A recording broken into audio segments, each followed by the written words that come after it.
Happy Saturday and welcome to Inside East Texas. I'm Jesus Martinez.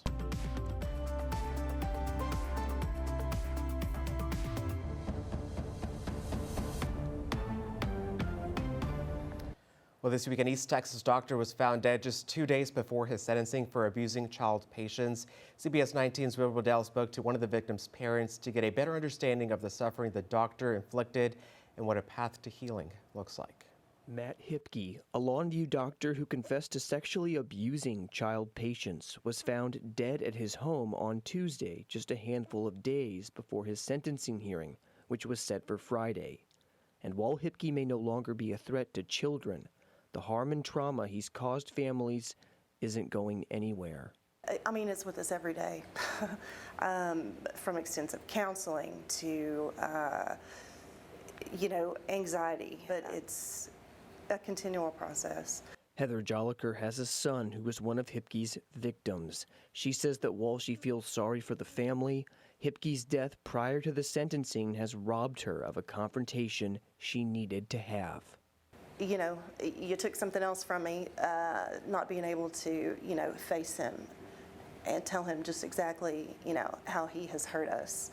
Because those are wounds that don't go away, won't ever go away. The Martin House Children's Advocacy Center in Longview helps mistreated children in Gregg and the surrounding counties. Roxanne Stevenson serves as the organization's CEO and shares an alarming similarity many child abusers have in common. What most people don't understand is that children are most often abused by somebody that they know and trust. Hipke violated the trust given to him by Jolliker and her son, and while it's unknown how long it will take for the scars the doctor left behind to heal, they will move forward together.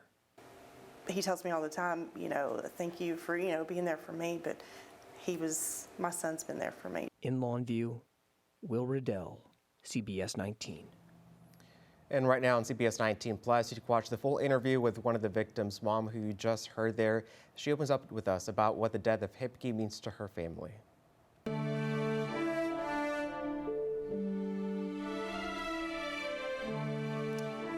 Pope Francis died early Monday morning at the age of 88 after battling upper respiratory health issues. He was both an inspiring and polarizing figure to so many around the world, and that includes right here in the Piney Woods. CBS 19's Will Riddell was at a special mass held this week at the Chapel of Saints Peter's and Paul in Tyler as East Texans remember his impact. Sound echoing through the Chapel of Saints Peter and Paul earlier during a mass honoring the life of Pope Francis. Maybe the initial action was just surprise because I thought he was doing better. I mean, he seemed like he was recuperating. He was beginning to take on some of his normal activities. Francis passed away overnight Monday following a stroke, coma, and heart failure. The fifth bishop for the Diocese of Tyler, Gregory Kelly, reflected on the legacy of the Pope, saying he will be remembered as a religious leader who served as a watchdog for the marginalized.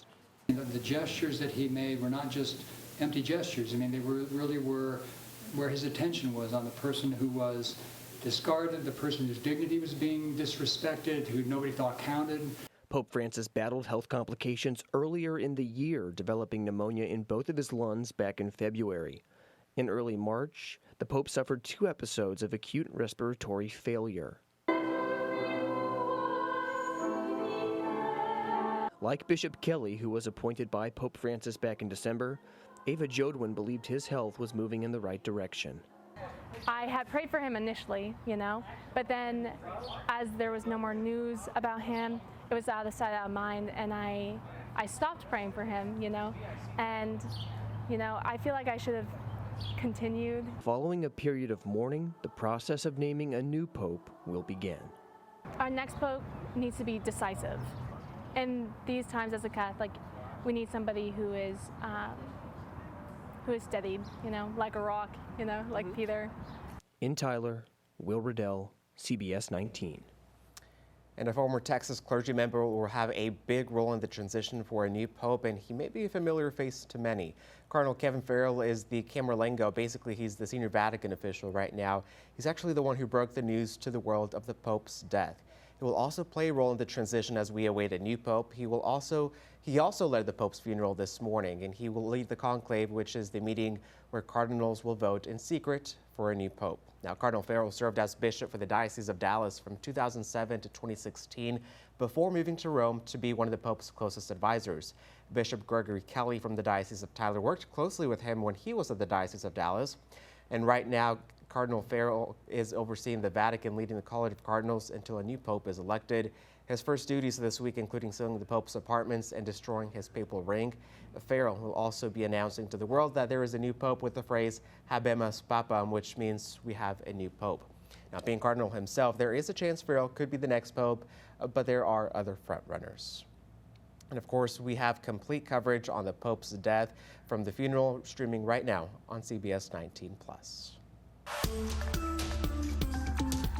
Well, temperatures boiled over in East Texas Tuesday as Congressman Nathaniel Moran hosted an in-person town hall. And an explosive response, Ryan Nichols, the Longview man convicted and then pardoned for taking part in the January 6th riot, spoke out. Check it out. Due process is a big question, and y'all are right. Everybody's right about due process. As a judge, you should be answering that. Well, Nichols is set to challenge incumbent Nathaniel Moran in next year's Republican primaries, and he had a lot to say. CBS 19's Robert De La Garza was in that room as constituents from both sides of the aisle fought for their voices to be heard. Tuesday night's town hall meeting turned tense as tempers flared and voices clashed. Over 100 people packed the room, eager to question Congressman Nathaniel Moran, though some say they left with more questions than answers. I would love to sit down with Congressman Moran and say, hey, here are some concerns I have as your constituent.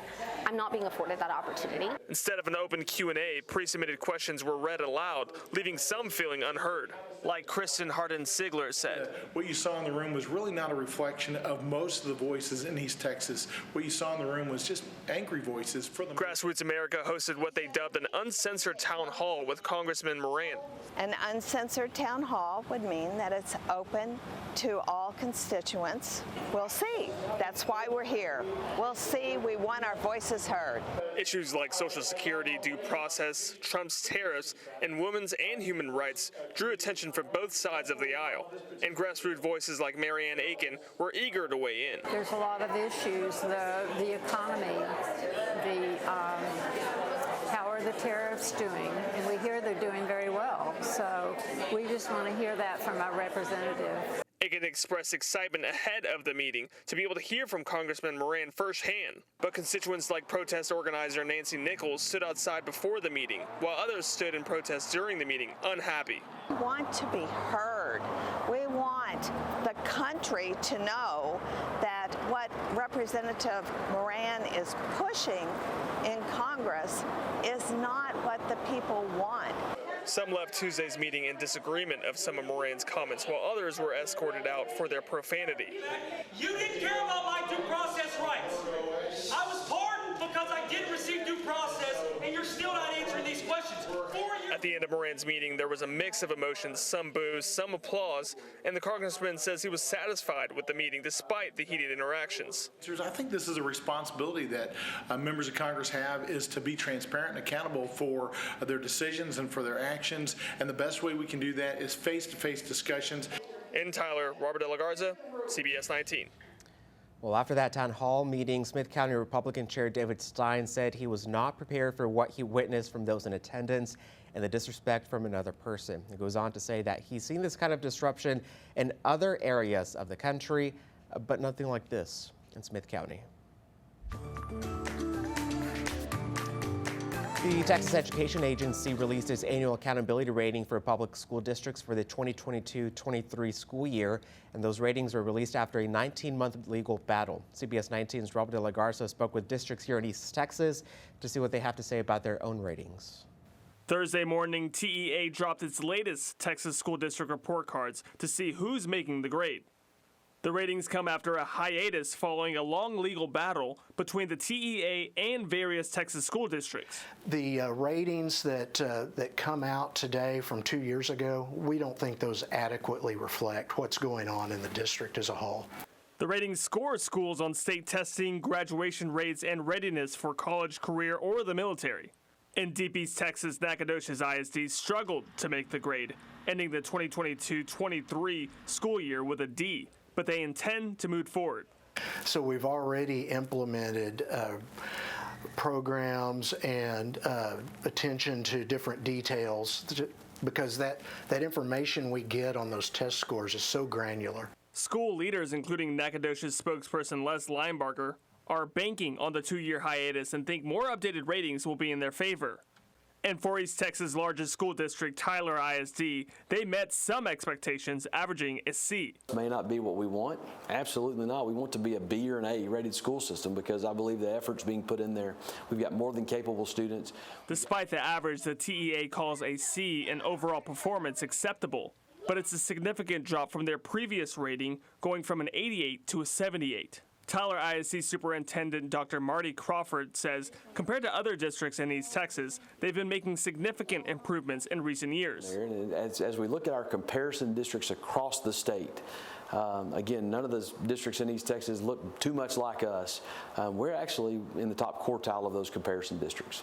Among the less than 10 school districts in East Texas that had the highest rating, Spring Hill topped the rankings. Very excited about that just for our students and staff because they work really hard day in and day out to do the very best job possible, and so we're very proud of them.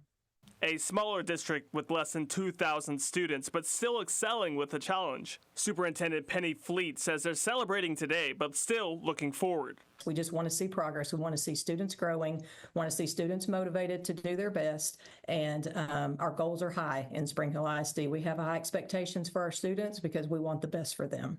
Reporting in Tyler, Robert De La Garza, CBS 19. We made a list of all of our school districts and their ratings. To get that list, just text the word or the phrase that is report card to 903-600-2600, and we'll send you that list straight to your phone. Well, on a state level now, political fight on a historic legislation. Texas lawmakers have approved a $1 billion education bill allowing families to use taxpayer money for private school education. The measure now heads to the governor's desk, where he said he's going to promised it to sign it quickly. More than 30 states have already had some sort of school voucher program, but this bill would make it the largest in the nation. Supporters say vouchers help parents move children from poor-performing schools and create competition to improve public education. But critics argue that the plan will weaken public schools by draining money and resources. Bullard ISD Superintendent Dr. Jack Lees sent us this statement that read in part, quote, "Now that the governor has gotten what he wanted, I hope he will stop holding public education funding hostage and do what is needed to fully fund public schools." It goes on to say Bullard ISD students and teachers deserve it. All students, teachers, and communities deserve nothing less, end quote. One East Texas family is living a nightmare that they pray no other family will ever have to endure. The Walkers lost their son, Colin, to fentanyl back in 2023, and it's been an emotional roller coaster ever since, with a suspected internet dealer getting charged in his death back in September, followed by some unexpected turns with the judicial system. Our Dana Hughes sat down with Colin's mother, Ginger, who's not giving up the fight for justice for her son and for other children like him. Colin was one of those kids, I mean, if you look around the room in the photos, he was so sweet and he was gentle. He loved animals and he loved all of his friends. I always knew he was sweet and kind. You know, just, you know your kid's heart. But what I really didn't know was how many people he saved. Since his passing, just off the top of my head, there's 3 or 4 people, 3 in particular, that have told me that Colin saved their life. And yet, Colin Walker's life cut all too short by fentanyl, a deadly synthetic opioid that the DEA says is being pressed into fake pills and cut into heroin, cocaine, and other street drugs to drive addiction. Colin, a University of Oklahoma and All Saints graduate, was just 28 years old and working on another degree in industrial design at Metropolitan State University in Denver when his parents got the call no one wants to hear. It just doesn't even feel real. So I get up every day and you look around, you see all the photos, and it makes me really sad. But his mom, Ginger, doesn't want what happened to Colin to be the end of another son or daughter's story. But it sounded like he was trying to get Xanax to help with the anxiety and to help him sleep, not knowing that, you know, obviously it was laced with fentanyl. But, you know, I wish I would have known more. She believes Colin, like a lot of people, was dealing with anxiety and depression. I didn't really realize to what extent. I think he's kind of a typical boy that didn't always talk about his feelings, at least to myself or my husband. He'd just tell me he was having trouble sleeping. And I do know he was, reached out to the counselors at school. I think he was doing the right thing, trying to get help. And then unfortunately, he reached out to the wrong person. Ginger says it's not always a dealer on the street selling fentanyl, but people behind smartphones and computer screens. With technology advancements, traffickers exploit that. Assistant Special Agent in Charge, Ivan Carrera with the Drug Enforcement Administration, says parents should know traffickers are lurking on social media, advertising and selling the drugs. They use smartphones and encrypted applications to communicate with each other. So they get into that space and they market the pills to look like legitimate pharmaceutical pills, but these are not legitimate pharmaceutical pills. They're illicit. Even in her grief, Ginger is begging children, whether you're a teenager or an adult, to talk to your parents or someone you trust and tell them you're struggling and not to buy or take pills that don't come from your doctor. Because if it happened to us, and if it happened to him, it can happen to you. It crosses socioeconomic barriers.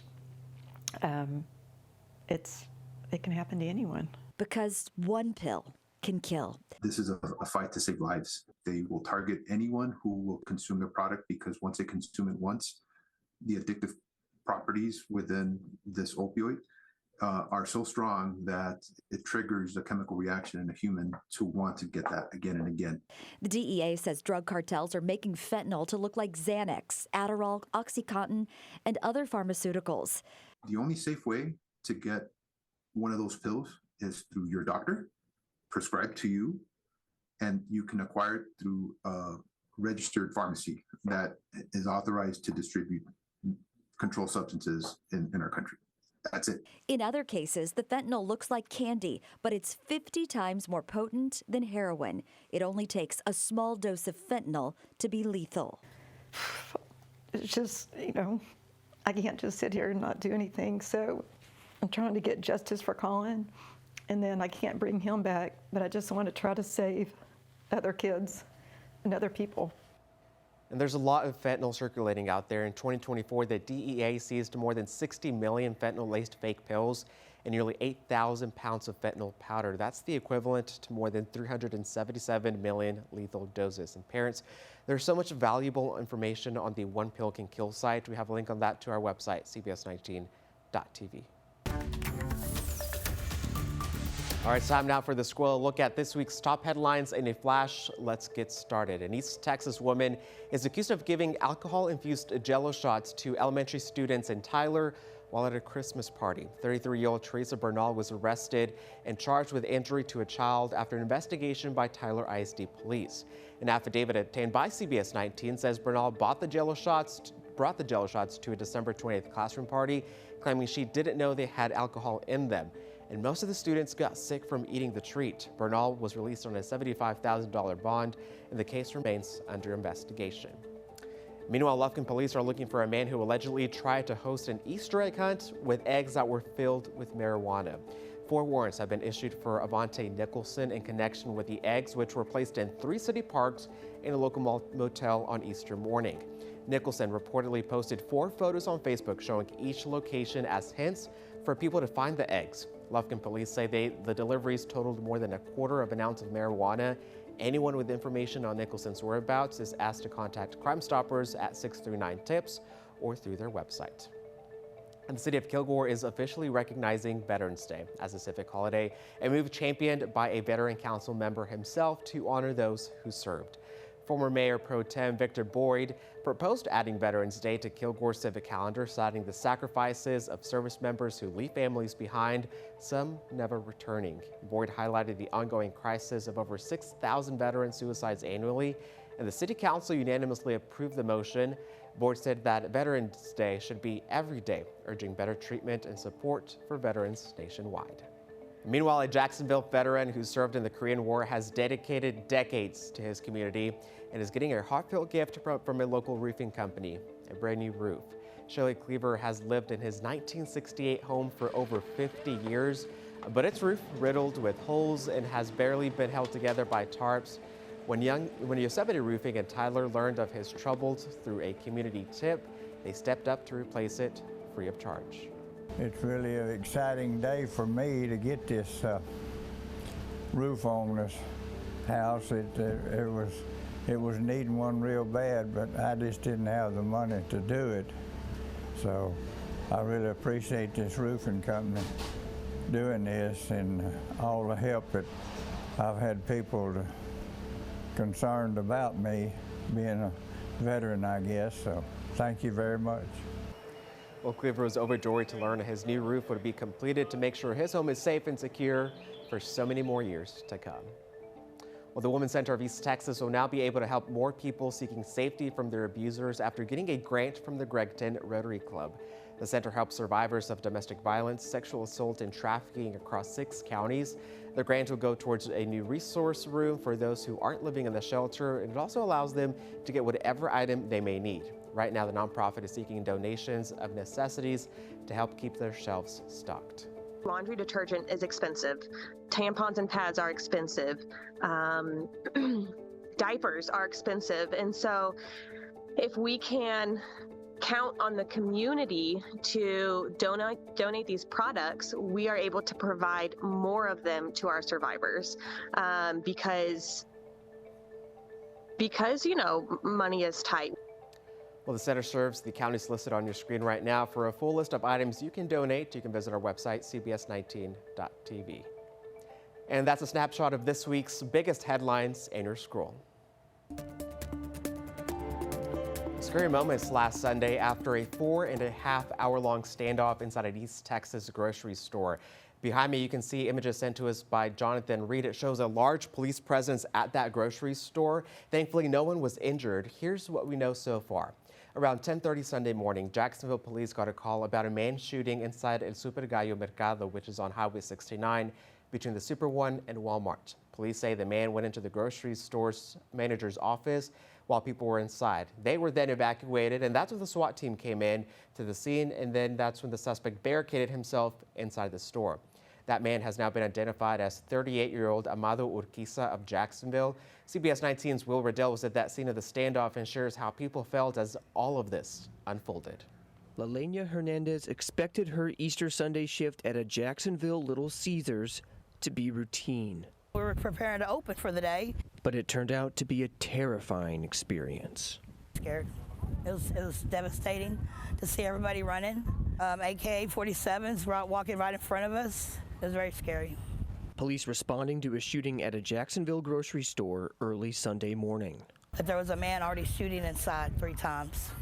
All these officers started showing up. Amado Urquiza barricaded himself inside the store for over 4 hours. In the span of that time, police say he fired 10 shots.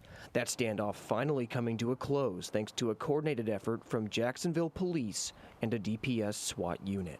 Once they got here, they breached the window to breach the door. We're not leaving till you come out. This, the dramatic moment SWAT took a more direct approach.